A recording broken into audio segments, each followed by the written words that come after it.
نحمده ونصلي على رسوله الكريم أما بعد قال النبي صلى الله تعالى عليه وسلم ما بين بيتي ومنبري روضة من رياض الجنة أو كما قال صلی اللہ علیہ وسلم. مسجد نبوی ساری کی ساری ہی بڑی بابرکت ہے، لیکن اس میں ایک ٹکڑا ایسا ہے کہ جس کے بارے میں حضور صلی اللہ علیہ وسلم نے ارشاد فرمایا کہ یہ جنت کا ٹکڑا ہے، یہ جنت کا باغ ہے جسے ریاض الجنہ کہا جاتا ہے، روضۃ الجنہ کہا جاتا ہے. آج کا ہمارا مذاکرہ بھی ریاض الجنہ کے حوالے سے ہی ہے. اس کی ضرورت کیوں پیش آئی؟ ضرورت اس لیے پیش آئی کہ جب اللہ تعالیٰ ہمیں توفیق عطا فرماتے ہیں ریاض الجنہ کے اندر داخل ہونے کی، تو ہمیں وہاں پر محراب بھی نظر آتا ہے، ممبر بھی نظر آتا ہے، وہاں پر کچھ ستون نظر آتے ہیں جس کے اوپر کچھ لکھا ہوا ہوتا ہے. اگر ہم ریاض الجنہ کے حالات معلوم کر کے جائیں گے تو ہمیں معلوم ہوگا کہ ان میں سے ہر ایک چیز کا ایک پس منظر ہے اور اس کی نسبت حضور صلی اللہ علیہ وسلم کے ساتھ ہے. اگر وہ واقعات ہمیں یاد ہوں گے تو نظر پڑتے ہی فوری طور پر ہم حضور صلی اللہ علیہ وسلم کے مبارک دور میں چلے جائیں گے اپنے تصور میں، اور پھر اس وقت جو ہماری محبت، عقیدت اور جذبات بہت بڑھ جائیں گے حضور صلی اللہ علیہ وسلم کے ساتھ. لیکن اگر ہم حالات معلوم کر کے نہیں جاتے تو وہاں پر 2 رکعت نماز پڑھنے کے اللہ توفیق دے دیتے ہیں، سلام پیش کرنے کی بھی اللہ تعالیٰ توفیق دے دیتے ہیں، لیکن واقعات معلوم نہ ہونے کی وجہ سے وہ کیفیت بس اوقات نہیں بن پاتی کہ اگر وہ واقعات معلوم ہوتے تو کیفیات جس درجے میں بڑھ سکتی تھی. تو آج ہم دیکھتے ہیں کہ ریاض الجنہ میں داخل ہوں تو ہمیں کن کن چیزوں کو ذہن میں رکھنا ہوگا. تو سب سے پہلی چیز، جب آپ ریاض الجنہ میں داخل ہوتے ہیں تو آپ کو ایک محراب نظر آتا ہے، یہ اس کی تصویر ہے. اس محراب کی حقیقت کیا ہے؟ اس محراب کی حقیقت یہ ہے کہ حضور صلی اللہ علیہ وسلم اپنے زمانے میں اس جگہ پر کھڑے ہو کر صحابہ کرام کو نماز پڑھایا کرتے تھے. یہاں پر دیکھیں لکھا ہوا ہے ھذا مصلی رسول اللہ صلی اللہ علیہ وسلم، کہ یہ وہ جگہ ہے کہ جہاں پر کھڑے ہو کر حضور صلی اللہ علیہ وسلم نماز پڑھایا کرتے تھے. اس محراب کی ایک اور خصوصیت یہ ہے کہ اس کی یہ جو دیوار ہے، پچھلی دیوار، یہ دیوار جس جگہ پر بنی ہوئی ہے یہ وہ جگہ ہے کہ جہاں پر حضور صلی اللہ علیہ وسلم کا سر مبارک سجدے میں ہوا کرتا تھا. یہ دیوار بنا کر اس جگہ کو اب محفوظ کر دیا گیا ہے تاکہ انجانے میں بید بھی نہ ہو جائے. اب جب امام صاحب نماز پڑھاتے ہیں اس محراب میں کھڑے ہو کر تو امام صاحب یہاں کھڑے ہوتے ہیں، تو جب وہ سجدے میں جاتے ہیں تو ان کا سر اس جگہ پر ہوتا ہے کہ جہاں پر حضور صلی اللہ علیہ وسلم کے مبارک قدم ہوا کرتے تھے. اب جب اللہ ہمیں توفیق عطا فرمائیں گے ریاض الجنہ میں جانے کی، اللہ بار بار توفیق عطا فرمائے، تو اب جب ہم دیکھیں گے اس محراب کو تو فوری طور پر ہمیں پتہ چل جائے گا کہ یہ وہ جگہ ہے کہ جہاں پر حضور صلی اللہ علیہ وسلم خود تشریف فرما ہو کر نماز پڑھایا کرتے تھے. دوسرے نمبر پر ہمیں وہاں کے کچھ ستونوں کے بارے میں سمجھنا ہے. 8 ستون ہیں جن کی نسبت خاص طور پر حضور صلی اللہ علیہ وسلم کے زمانے کے کچھ واقعات کے ساتھ ہے. اب ان کو سمجھنے کے لیے آج میں بہت آسان انداز میں آپ کے سامنے ستونوں کی پہچان رکھوں گا، اور امید کرتا ہوں کہ انشاءاللہ اس طرز اگر ہم اس کو سمجھ لیں گے، اللہ نے توفیق عطا فرمائی ریاض الجنہ میں داخل ہونے کی، فوری طور پر ہم اپنے اس ستون پر پہنچ جائیں گے جس تک ہم پہنچنا چاہ رہے ہوں گے. دیکھیے سب سے پہلے اس نقشے کو سمجھیں. یہ جو نقشہ آپ کے سامنے نظر آ رہا ہے یہ نقشہ حضور صلی اللہ علیہ وسلم کے روضہ اقدس کا اور ریاض الجنہ کا ہے. یہاں پر یہ دیکھیں، یہ جو نشان لگا ہوا ہے یہاں پر لکھا ہوا المنبر، یہ وہ ممبر ہے جس کے بارے میں حضور صلی اللہ علیہ وسلم نے ارشاد فرمایا کہ ممبر سے لے کر میرے گھر تک درمیان میں یہ جتنا ٹکڑا ہے یہ جنت کا ٹکڑا ہے. یہ ممبر تھا، یہ آپ صلی اللہ علیہ وسلم کا گھر تھا، یہاں ازواج مطہرات کے گھر تھے، یہ حضرت عائشہ رضی اللہ تعالیٰ عنہ کا گھر تھا جہاں پر آپ صلی اللہ علیہ وسلم اب بھی تشریف فرما ہے. تو یہ ممبر سے لے کر یہاں تک کا جتنا ٹکڑا ہے یہ سارا کا سارا ریاض الجنہ کہلاتا ہے، روضۃ الجنہ کہلاتا ہے. اس کے اندر اب 8 ستون ایسے ہیں کہ جن کو بقیہ جگہوں سے زیادہ اہمیت حاصل ہے. اب ان 8 کو یاد کرنے کے لیے سب سے آسان آپ دیکھیں، ایک ستون یہ ہے، یہ دیکھیں بالکل باہر کی طرف ستون ہے، استوانہ لکھا ہوا ہے، استوانہ ستون کو کہا جاتا ہے، یہ بالکل باہر ہے. ایک نمبر 2، اب یہاں اوپر آ جائیے، ایک یہ ستون ہے یہ بھی بالکل باہر ہے، 2 ہو گئے. نمبر 3، ایک یہ ستون ہے یہ بالکل اب روضہ اقدس کی دیواروں کے اندر چلا گیا، اب نظر ہی نہیں آتا، تو 3 یہ ہو گئے. بقیہ 5 ستون یاد کرنا ہو تو بہت ہی آسان، جب ہم ریاض الجنہ میں جائیں گے تو یہ ستون ہے اسطوانۃ السریر جس کا نام ہے. اسطوانۃ السریر کو ہم اگر مرکز بنا لیں، یعنی اس کے ذریعے سے ہم بقیہ کی پہچان کرنا چاہیں تو یہ وہ ستون ہے جب ہم سلام پیش کرتے ہیں جہاں سے تو سب سے پہلا ستون یہی ہے حضور صلی اللہ علیہ وسلم کے روضہ اقدس کی دیوار کے اندر. اس کو مرکز بنا لیں گے تو 2 ستون اس طرف کو ہیں، استوانہ محرس اور استوانہ وفود، اور 2 ستون اس طرف ہیں، استوانہ توبہ اور استوانہ عائشہ.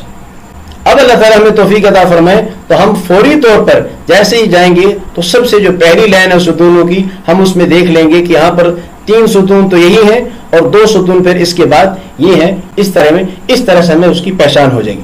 اب ہم دیکھتے ہیں کہ ان کی حقیقت کیا ہے. تو سب سے پہلے ہم دیکھتے ہیں یہ جو استوانہ مخلقہ اس کی کیا حقیقت ہے. اس طرح سے یہ ستون ہمیں نظر آ رہا ہوگا. یہ وہ محراب ہے جہاں پر حضور صلی اللہ علیہ وسلم نماز پڑھایا کرتے تھے. اس محراب کے بالکل ساتھ یہ ستون جو جڑا ہوا ہے یہ استوانہ مخلقہ کہلاتا ہے اور اس کا دوسرا نام ہے استوانہ حنانہ. استوانہ مخلقہ کیوں کہتے ہیں؟ خلوق عربی زبان میں خوشبو کو کہتے ہیں. تو اس ستون کے اوپر سب سے زیادہ خوشبو لگائی جاتی تھی, اس وجہ سے اس کو استوانہ مخلقہ بھی کہہ دیا جاتا ہے کہ اس پہ خوشبو ملی جاتی ہے. اور استوانہ حنانہ کیوں کہتے ہیں؟ یہ بہت دلچسپ قصہ ہے. حضور نبی کریم صلی اللہ علیہ وسلم نے ابتدائی زمانہ میں حضور صلی اللہ علیہ وسلم کے پاس ممبر نہیں تھا. آپ صلی اللہ علیہ وسلم یہاں نماز پڑھتے, ساتھ ہی یہاں پر خطبہ ارشاد فرماتے تھے کھڑے ہو کر, اور یہاں کھڑے ہو کر خطبہ ارشاد فرماتے تو ایک تنا تھا کھجور کا جس کا سہارا لے کر آپ صلی اللہ علیہ وسلم خطبہ ارشاد فرماتے تھے. حضرت جابر رضی اللہ تعالیٰ عنہ نے عرض کیا رسول اللہ میں کئی علاقوں میں گیا ہوں اور لوگ جو خطاب کرتے ہیں ان کے پاس ممبر ہوتے ہیں, تو آپ کے لیے اگر ممبر بنا دیں تو بات کرنا آسان ہو جائے گی, بیٹھ کے آپ بات ارشاد فرما لیں گے, کھڑے ہو کر آپ تھک جاتے ہیں.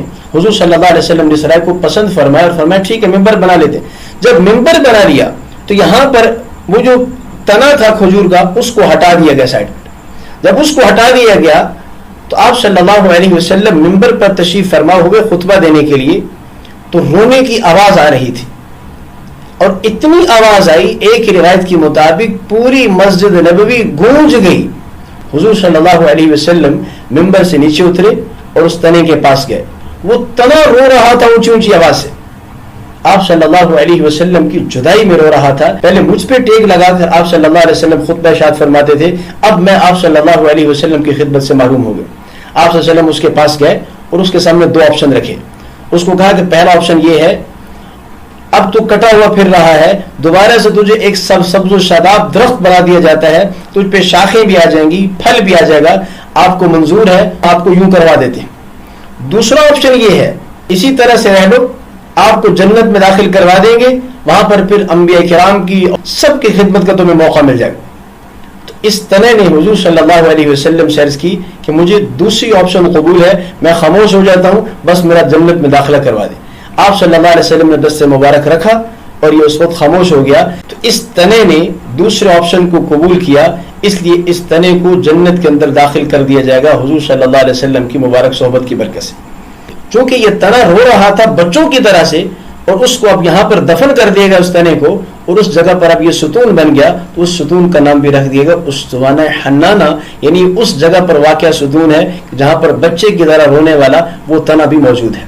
تو یہ اس کی حقیقت ہے. اب یہاں اب ہماری نظر پڑے تو انشاءاللہ العزیز وہ واقعہ ہمیں یاد آئے گا کہ کس طرح سے حضور صلی اللہ علیہ وسلم نے اس کو دلاسا دیا ہوگا اور کتنی محبت تھی اس تنے کو. اللہ تعالی ہمیں بھی حضور صلی اللہ علیہ وسلم سے محبت نصیب فرمائے.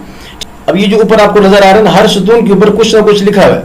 اب اس طرح سے لکھا ہوا ہوگا, یہ بڑا کر کے میں نے دکھا دیا, ہذہ اسطوانۃ المخلقہ. اس کے بعد دوسرے نمبر پر ہم سمجھیں گے اسطوانۃ السریب. یہ ستون حضور صلی اللہ علیہ وسلم کے روضہ اقدس کی دیوار کے اندر آ گیا ہے. یہ جو پیچھے آپ کو نظر آ رہا ہے سبز رنگ کا, یہ آپ صلی اللہ علیہ وسلم کو روضہ اقدس کی دیوار ہے, اور اس کے آگے یہ جو آپ کو جگہ نظر آ رہی ہے یہ ساری کی ساری ریاض الجنہ ہے. تو یہ ریاض الجنہ اور حضور صلی اللہ علیہ وسلم کے روضہ اقدس کے درمیان میں بالکل یہ واقع ہے, آدھا ادھر کو ہو گیا آدھا ادھر کو ہو گیا ہے. ٹھیک ہے, اس کی حقیقت کیا ہے؟ سریر کہتے ہیں چارپائی کو, بستر کو.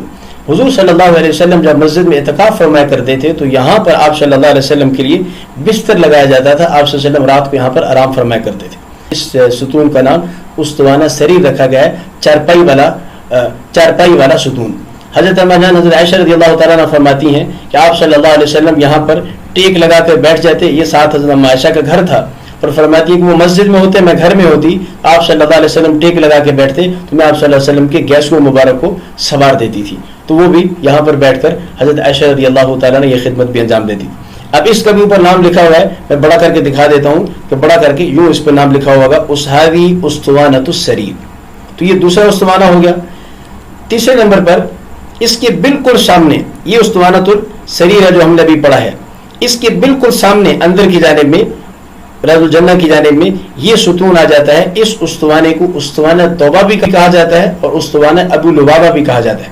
اس کا پس منظر کیا ہے؟ اس کا پس منظر یہ ہے کہ جب بنو قریظہ کا غزوہ ہوا تو بنو قریظہ کے اور ابو لبابہ رضی اللہ تعالیٰ عنہ کے آپس کے اندر اچھے تعلقات رہے تھے پرانے زمانے میں. تو حضرت ابو لبابہ رضی اللہ تعالیٰ عنہ کی اور بنو قریظہ کے آپس میں ملاقات تھی. اب بنو قریظہ نے حضرت ابو لبابہ رضی اللہ تعالیٰ عنہ سے پوچھا کہ حضور صلی اللہ علیہ وسلم ہمارے بارے میں کیا مشورہ چل رہا ہے. آپ صلی اللہ علیہ وسلم فیصلہ کر چکے تھے کہ اب بنو قریظہ کے جنگجو لوگوں کو قتل کیا جائے گا, لیکن ابھی اس فیصلے کا اظہار نہیں فرمایا تھا. آپ صلی اللہ علیہ وسلم اس کو چھپایا ہوا تھا, لیکن بڑے صحابہ کرام کو تو پتا تھا. تو حضرت ابو لبابہ رضی اللہ تعالیٰ عنہ نے اشارہ کر کے, اس طرح سے حلق پر اشارہ کر کے ان کو کہہ دیا کہ حضور صلی اللہ علیہ وسلم کو تمہارے بارے میں یہ فیصلہ ہے. وہ ان کو بتا دیا کہ قتل کا فیصلہ ہے. جب یہ بات بتائی تو پھر ذہن میں آیا کہ میں نے تو حضور صلی اللہ علیہ وسلم کا راز فاش کر دیا. اس کے بعد فوراً بھاگے آئے اور اس ستون کے ساتھ اپنے آپ کو آ کے باندھ دیا اس سزا کے اندر کہ میں نے حضور صلی اللہ علیہ وسلم کا راز کیوں فاش کیا, اور کہا کہ اب حضور صلی اللہ علیہ وسلم خود ہی مجھے کھولیں گے تو ٹھیک ہے, ورنہ میں یہی اپنے آپ کو سزا دیتا رہوں گا.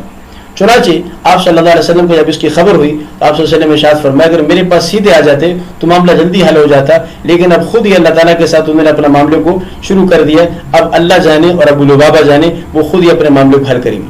چنانچہ کئی روز گزر گئے, صرف ضرورت کے لیے ان کو کھولا جاتا, تھوڑا بہت کھانا پینا کرتے, اپنے قضاء حاجت وغیرہ کرتے اور نماز پڑھتے. اس کے بعد پھر اس ستون کے ساتھ ان کو باندھ دیا جاتا. کئی دنوں کے بعد تہجد کے وقت میں حضور صلی اللہ علیہ وسلم کو وحی ہوئی کہ ابو لبابہ کی توبہ قبول کر لی. آپ صلی اللہ علیہ وسلم نے صحابہ کرام کو بتایا, صحابی بھاگے ابو لبابہ کی خدمت میں آئے کہ آپ کی توبہ قبول ہوگی, ہم آپ کو کھول دیتے ہیں. انہوں نے فرمایا کہ نہیں, حضور صلی اللہ علیہ وسلم خود ہی مجھے کھولیں گے. چنانچہ آپ صلی اللہ علیہ وسلم فجر کی نماز کے لیے جب تشریف لائے تو آپ صلی اللہ علیہ وسلم نے پھر ابو لبابہ رضی اللہ تعالیٰ کو مبارک بھی دی اور کھول بھی دیا. تو اس ستون کے ساتھ ابو لبابہ رضی اللہ تعالیٰ عنہ نے اپنے آپ کو باندھا تھا, اس وجہ سے اس کا نام استوانہ ابی لبابہ بھی ہے. اور یہاں پر ان کی توبہ قبول ہوئی تھی تو اس کا دوسرا نام استوانہ توبہ بھی ہے. دونوں ناموں سے اس ستون کو یاد کیا جاتا ہے. اس کے اوپر اس کا جو نام لکھا ہوا ہے میں تھوڑا بڑا کر کے دکھا دوں تو اس طرح سے اس کے اوپر نام لکھا ہوگا هذه استوانۃ ابی لبابہ وتعرف بالتوبۃ, اور یہ معروف ہے توبہ کے نام سے. تو یہ تیسرا ستون تھا جو حضور صلی اللہ علیہ وسلم کے زمانے کے ساتھ اس کو خاص نسبت ہے.